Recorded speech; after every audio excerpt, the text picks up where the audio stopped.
Hello and welcome to SHI Stadium in lovely Piscataway, New Jersey, home of the Rutgers Scarlet Knights. I am Tom Moore, BuckeyeScoop.com, joined by Tony Gerdeman and Alex Gleitman. We don't normally get to hang out with Alex, but Alex lives out here, and this is a home game for Alex, even if it's a road game for the Buckeyes. So always happy to have Alex alongside. This is going to be kind of an interesting game, which is not something you've been able to say about a lot of Ohio State Rutgers games in the past. Alex, you are obviously more familiar with the Scarlet Knights than we are due to proximity and covering the team a little bit. So what is the biggest surprise for people who have not followed Rutgers at all this year or in the last couple of years? What's the thing people are going to be most surprised about when they see Rutgers play today? Yeah, I mean, Tom, I think the defense more than anything is the first thing that kind of stands out to you when you watch Rutgers play. They fly to the ball. They're really well disciplined. They have a really good run defense. The back end of the defense is a little, susceptible to big plays and things of that nature, which I imagine Ohio State's going to try to exploit today.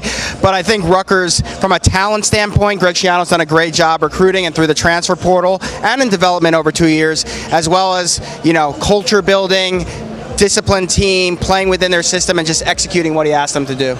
The back end of that defense, one of the big questions today for Rutgers is the status of Max Melton. He missed last week's game. He's probably their number one defensive back, I would say. Is that accurate? Yeah, he's definitely their number one corner. So he missed last week's game. His status for this week is sort of up in the air. Do you have a sense for whether he plays this week or not? Yeah, I'd be surprised if he plays. Everyone I speak to on the Rutgers side of things seem to kind of hint that he would be out indefinitely until I would say the legal process plays out. He was arrested last week along with backup cornerback Chris Long for a paintball incident, and from what I hear, they're going to kind of try to let that play out, see what happens. But I don't expect Max Melton to be on the field today. With Max Melton out, presumably, possibly, maybe. I mean, we were already talking about the fact that Ohio State's probably going to have some opportunities in the passing game. My assumption, Tony, is that Rutgers is going to be looking to take away the running game because they know if Trevion Henderson's going 9.6 yards every time he touches the ball, that's going to be a bad afternoon for them. It feels like they almost have to try, even if it's not the winning, even if it doesn't work out, it seems like they still have to try and make C.J. Stroud beat them if they have to kind of pick their poison. Yeah, at this point, you want to make C.J. Stroud do something he hasn't necessarily done for all four quarters. See how he starts, see if it's still slow. If he's throwing high, maybe you pick one of those passes off. But stopping Trevion Henderson, I think, is the key. If you can do that, then you make them a little bit more one-dimensional. Mayan Williams is out today, so that's going to be something to watch. They'll have Master Teague, I assume, as the backup. And Master Teague has been pretty good the last 2 weeks, but he's not Trevion Henderson. And so if they can slow Trevion Henderson down, it makes the entire Ohio State offense less explosive, but still very capable of being explosive with the passing. So, yeah, you mentioned Mayan Williams being out today. Let's go through that availability report or unavailability report. As people on our board have been saying, you keep calling it the availability report. It's like, well, it's who's not available. So, game time decision, Paulie Naote. He's someone who you might actually, if he's playing, this is the kind of game where you're potentially looking at a lot of 3rd and 2, 3rd and 3 kind of situations for Rutgers. This is a game where you might be leaning on him, so that's potentially something that could loom large for Ohio State. Unavailable, other than the guys, Cam Babb and Tyler Friday, the guys who've been out all year. Julian Fleming out today. Mike Hall, the freshman defensive tackle who looked pretty good last week, out today. Darian Henry Young, backup defensive end, out today. Jalen Johnson, true freshman defensive back, out today. Noah Potter, defensive tackle. He's been out for a couple weeks now. He's still not back. We had some questions about him this week. Tyrick Smith, though, the other one. How much, Alex, does you're missing some depth there on the defensive line. You're missing Tyrick Smith, who's a starter. You're missing Darian Henry Young, who's kind of a depth guy. You're missing Mike Hall, who's kind of a depth guy. This is, I'm assuming Rutgers is going to be going pretty hard in the run game today. That's going to be where they're kind of trying to make their living. How big a concern is it that you're a little thin on that defensive front? Yeah, I mean, to me, forget the run. I think you get pressure on Noah Vedral, and that's where you're really going to have a lot of success. And to me, that's the difference between a blowout type of game and something keeping close, because if Noah Vedral has time in the pocket and he's able to throw the ball, Ohio State's defense, at least their back seven, has shown that if you give a quarterback time, they're going to find open guys. Guys are going to eventually run open. And so, to me, I think the defensive ends, Tyrick Smith not being available, is a huge miss for Ohio State. They really haven't had all their defensive ends on the field at the same time. So I think they'll be fine. Javonte Jean-Baptiste, Jack Sawyer, JT Tuimoloau will all kind of step up along with Zach Harrison at defensive end. But what do we have there? 4 or 5 guys, maybe max. And then On the interior, I think you feel a little bit better. I still think they're trying to figure out that one tech position, but it was nice to see those interior guys come alive last week. They were a big part of the 10 sacks that Ohio State had. So for me, I wouldn't say concerned as far as impacting the result of this game, but I think it would help a lot if Tyreek Smith were back healthy with this team. Yeah, the good news on the interior of the line, Teron Vincent, who missed last week's game, is back. Haskell Garrett's still there. You've still got Antoine Jackson. You've still got Tyreek Williams. You've still got Jerron Page. So there is some depth inside. To me, a lot of this game comes down to, can the Ohio State defense get off the field on third down? Which probably comes down to, can the Ohio State defense keep the Rutgers offense off schedule enough that it's 3rd and 6, and you can't just run QB power or just, run an ISO play or something and just, pick up 3rd and 1, 3rd and 2 constantly. If I tell you, Tony, Ohio State holds Rutgers to, between 3rd and 4th down, they're like 4 of 12. And then between 3rd and 4th down, they're like 9 of 12. How big of a difference does that make in terms of what the score prediction would look like for you? Yeah, I think that's a 4-quarter game, the 9 of 12 versus a first half 3 of 12. But Ohio State kind of pulls away and is feeling comfortable in the 3rd quarter. I'm interested to see what happens with that strong side linebacker, the Sam linebacker that doesn't always play, but like you said, this is the kind of game that they would play. So who is that guy? If it's not probably now Teocho. The 3 best linebackers right now for the Buckeyes are Taraji Mitchell, Kobe Simon, and Steele Chambers, but they're all 3 inside guys. I believe Steele Chambers has played some outside in the past, and maybe he's, I don't know who is going to be the Sam in that 3 linebacker look, or do they just continue to go with Ronnie Hickman as the bullet and say, you're going to have to be really, really physical this week? Steele Chambers is an interesting question there because he's just moved to linebacker a few months ago, so you would figure he's still kind of getting up to speed at his primary position. Has he had a chance to cross-train at some of the other spots in the way that they like to do? My guess would be not as much as they would want before they were kind of throwing him into that kind of situation. Alex, what is the situation with Rutgers' skill talent? I mean, they have Rutgers is a team that's like over the years they've kind of like had a guy here and there, Leonte Carew or something like that, who is like, oh yeah, they've got a guy. Do they have a guy like that this year that Ohio State needs to be watching out for? I mean, they do have a guy, but I actually think they have more guys than they ever had before at the skill positions. Isaiah Pacheco at running back is a really good running back. They actually have a few running backs that are pretty good. Their wide receivers, Bo Melton would be that guy. They saw last year, actually, he made a couple plays on them, and I think he's the guy to watch as far as a big play type potential. But Aaron Cruikshank, who's an Erasmus Hall product, played with Matt Jones in high school. He was actually started his career at Wisconsin and then came over to Rutgers to play more wide receiver. Wisconsin really wasn't using him that much on offense, but he's an electric return man. But he also, with the ball in the open field, I mean, he's easy to bring down. He's not a big guy, but you have to be able to catch him. And so those two, along with Shamin Jones, who provides a really solid kind of possession receiver, a couple other guys, I don't think that's the skill is the Ohio State, Rutgers problem. I think it's more the offensive line and the quarterback. The tight ends are okay. They're not going to hurt you or help you really in their offense, but the offensive line and the quarterback, to me, are the whole key to can Rutgers, if those guys can make plays and hold their own in this game, Rutgers is going to keep it close. If they can, it's going to be a complete wash. That'll be a little interesting to see. I mean, anytime you have questions on the offensive line, that automatically is like being red flashing light to me. You can have great skill talent, and if you're getting whooped up front, that sorry, better luck next time. Ohio State's offensive line has not been like just taking souls like some of the previous years have, where it's just you're just eating people alive. I don't, is that then a little bit of a concern to you if you don't see that from Ohio State today? I mean, it's like you saw it last week against Akron with 9 sacks, 10 sacks. I mean, but they haven't been getting consistent pressure like that all year. Does that then become a real concern moving forward if you don't see something like that today? I would be concerned if they're around like 5 yards of carry rather than 6, 7, 8 and having some big plays in there, because this is a Big Ten opponent, so it's going to be tougher. But you're still Ohio State. You still have Travion Henderson. You have 5 NFL offensive linemen. Yeah, they're still gelling. They're still getting back together. Though Alex and I were talking. No, that's mine. You can hold the mic. No, I know. Please hold the mic. Alex and I. Alex, you and I were talking this morning. There's a lantern bug problem in New Jersey here. But what do they do? They look for this back. Matt Jones has played really well. The offensive line has played really well. what is the next move? And can you send their Munford? Can you keep him on the bench? And actually, you are sending him to the bench because he's been injured. Now he's okay. So now he's okay, but what are you doing? Yeah, that's kind of an open question because now you've got 6 offensive linemen for 5 spots with their Munford back now, but you did not hear their Munford's name on that availability report. So he's back. I mean, as far as problems go, this is a good problem to have.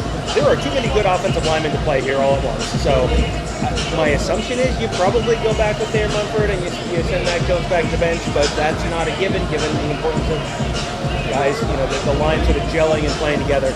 Kevin, do we have enough questions? I'm going to start doing some listener questions. All right, I'm going to pass the mic to producer Kevin, and he can.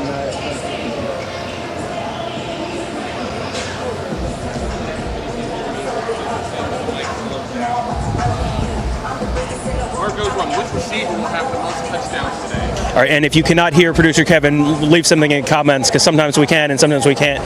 But which receiver will have the most touchdowns today? I know Tony is picking Chris Olave on our bold prediction show. He went with 2. Who's your pick? Which Ohio State receiver has the most touchdowns today?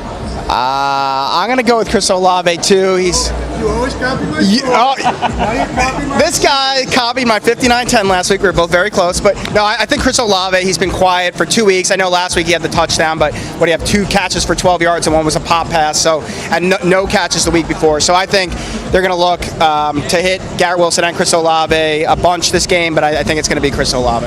That's a very good guess. Just to be a little different, I'll say Jackson Smith and Jigba. Just, you've got your outside corners. Sometimes that slot guy can be the real mismatch there. If you've got a couple guys on the outside who you're like okay with, then that third guy is the mismatch. So I'm going to go with Jackson Smith and Jigba, especially in the red zone. No. When Jackson Smith and Jigba, in the history of Ohio State football, when he has led the team in touchdown catches, Ohio State is 0-1. Are you saying that Ohio State is going to lose today because of Jackson Smith and Jigba? I'm predicting history to be made. I'm not necessarily putting it all on Jackson Smith and Jigba. If Ohio State loses today, it feels like that's going to be on the defense more than anything else. I picked Ohio State to win 38-24, and as you sort of hear the Max Melton stuff, and as the game gets a little closer, I'm kind of going, I wonder if they're going to get to 24 points. I think Rutgers' offense is going to be able to stay on the field enough to keep Ohio State's offense off the field a decent amount, to keep them out of the 40s or the 50s, but I know you had 38-17 because we have to pick an extremely close score every time. I could see that. Like, it would not, for once, it would not shock me if you were right about something. That's I think that's today's big surprising twist. Producer Kevin, what else? Do we think Mayan Williams will head to the transfer portal? I mean, we don't like to speculate on transfers just sort of as an editorial policy. I mean, there's a lot of, I don't think he heads to the transfer portal right now. He's still the number 2 running back, and you get one twisted ankle, one pulled hamstring. That means ta-da! Now you're the number 1 running back again. He was running number 1 during camp. I mean, it's not like they are just burying him on the depth chart. I don't expect to see that. Maybe if the season doesn't go as he wants and he stays number 2 or gets passed up by Master Teague or someone, and then he's number 3. Maybe you have that conversation then. To me, that seems like it's a little early to have that conversation with him. Yeah, I think it's a little early. I think you got Master Teague's moving on probably after this year. Maybe go for year number 12. I don't know, but I think when Travion Henderson's going to be the guy, but there's going to be plenty of carries to go around for the guy behind him, and maybe that kind of thunder and lightning type of role. And without Master Teague in the picture, that's all Mayan's role. So I think after this year, he's going to have to evaluate that. Hopefully, he's doing it with a level head. But I will say, we were told by a source before this game, kind of heading into the stadium. I know a lot of people were speculating, was he suspended for this one? What's going on? Told it is an injury. Everyone out today is due to injury, so just want to clear that up. I know that's been a rumor out there that maybe he wasn't happy with his role and did some things that forced him to be left home, but that is not the case, so I think that's really important to note in this one. Yeah, and Ryan Day has talked about the load management with Travion Henderson. They don't want Travion Henderson getting 30 carries a game. He didn't play high school football last year. He's a true freshman. You see the freshmen hit the freshman wall all the time. They don't want to run him into the ground. So a big part of not running him into the ground is going to be spreading those carries around to people like Mayan Williams. So, yeah, I would say way too early to have that transfer conversation with him so far.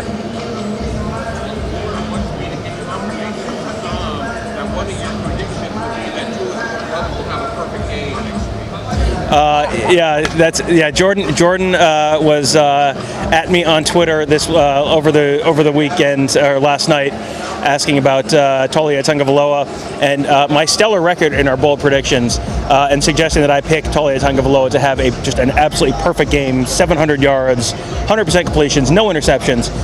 We'll see. We'll have to revisit that on Wednesday's show. I don't know why he would want it, because everything that I say, I just speak into existence. So I don't know why he would want that as an Ohio State fan. But in terms of your bold predictions, you do not speak anything into existence.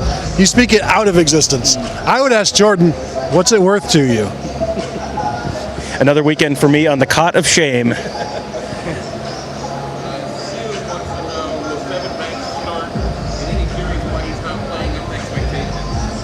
Oh, me.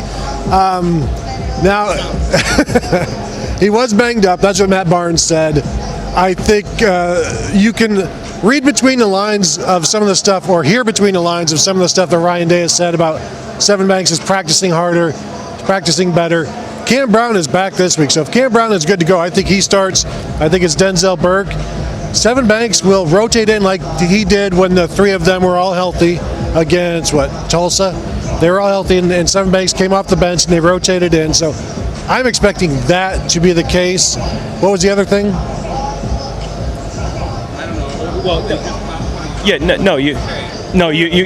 You covered it, because it was Seven Banks. Will he start? And yeah. Locusts that are flying around here are all out of sorts. Like the one that you got, Tony. Yeah, there is an infestation of some kind of bugs that they want us to squish. They want us to squish these bugs that are here. So we're doing our best. It's reminding me of Cleveland Indians, Yankees, circa 2008. Jabba Chamberlain, yeah. Except it's Tom. How many interceptions or takeaways will the defense have if they stop the Rutgers run? If they stop the Rutgers run, and you're putting it on Noah Vedral, I don't know quite what to expect from the Ohio State pass defense, because it seems like if that's what you want to do. You want to take the run, you want to make Rutgers one-dimensional and make them pass the ball. But I still don't know if Ohio State's really truly in a spot where they're just going to just completely lock down, force a ton of turnovers. Over under 1.5 interceptions for Ohio State today. I'm going to go over. I think Noah Vedral's been really careful with the football. I don't think he has any interceptions on the season. I think just the fumble at the end of the Michigan game last week was his first turnover of the year. So that's kind of like a bold prediction to say over 1.5. He's got 70% completion percentage, and that's because he's pretty much too careful. It's really all short passes, safe passes. But I think Ohio State's going to force Rutgers into throwing situations today as they blast the rap music in the background as I'm saying that. But I do think that there's going to be opportunities where he's going to have to throw the ball more than maybe he has every other game. And, I'll just say that they go over. All right. So, Tony, over under 2.5 interceptions for Noah Vedral. Well, my bold prediction was already 3 interceptions, so I'm going to have to stick with that. But again, like Alex said, he's just so careful with the ball. But you can do that against Michigan. I don't know that you can do that against Ohio State when, one, you don't maybe have as much respect for the secondary as you should, and two, you might need more points. And three, I think the gates are opening and the music is getting really loud, and we might want to wrap up. We might want to wrap up. I will just say the scoreboard right now says get ready to be the craziest student section in the Big Ten. This is a big event here. This is something they've really been hyping up. We saw trucks driving around last night, encouraging students to come to the game. Could be a sellout. This is not the norm here. Is this the circus is in town and that's why this is a big deal, or is this signature win for Regisciano kind of? Why is this such a big game here? Yeah, I think it's a combination. I mean, look, if they win, arguably, in my opinion, it is the biggest win in school history. Everyone would probably right now say Louisville in 2006, a top 10 win. I think Louisville was number 2 at the time. That was a night game. They were good that year, Rutgers. They ended up, finishing definitely in the top 25. They were top 10 at a couple points during that season. So that's why this is such a big game, is because this would be the biggest win in school history. Now, that said, I think it's a combination of the opponent, the opportunity. They started 3-1, so this could be a huge win to build on the rest of the season and the future of the program. But Greg Schiano, just the culture, the excitement he's reinvigorated. It's really both programs. Rutgers has a good fan base. Like, if you watch their basketball games, and I don't know if you guys have ever been to the rack for a game, it gets loud in there now that they're like a respectable, good basketball, a tournament team under Steve Peichel. And I think people know what Greg Schiano did the first time. They're seeing what he's doing this time around, and I think they're just super energized and pumped. It's kind of. I'll also add that Ohio State looking vulnerable this year makes it a realistic thing. This isn't 2 years ago where they're walking into basically a funeral. They know that this is technically a more winnable game than maybe they'll ever get against Ohio State. So add all those things together, and I think you're going to see a really energized student section this game. Yeah, and there are only two teams that Rutgers has ever beaten in school history since 1869, ranked higher than Ohio State's 11th. There was a USF team and the Louisville game that Alex mentioned. They were number 2 and number 3. Other than that, those are the only teams they've ever beaten that were ranked higher than 15th. So, and they beat 2 teams ranked 15th in the span of like 3 weeks into 1988, and that was it. So, yeah, this is definitely a very, very big game for Rutgers. We're going to wrap this up right now because the gates are open. Fans are starting to come in. It is getting louder in here, so the audio is probably not fantastic anyway. But we will be back after the game when all these people have left and we have the stadium to ourselves. We'll be back after the game for our we'll do live post-game interviews with Ryan Day and the Ohio State players, plus our live instant reaction Buckeye Weekly podcast after the game as well. So make sure you join us for that. Best way to make sure you don't get to see all that stuff is to subscribe to our YouTube channel. If you're on YouTube right now, and you must be because you're watching, let's look at me figuring this out live.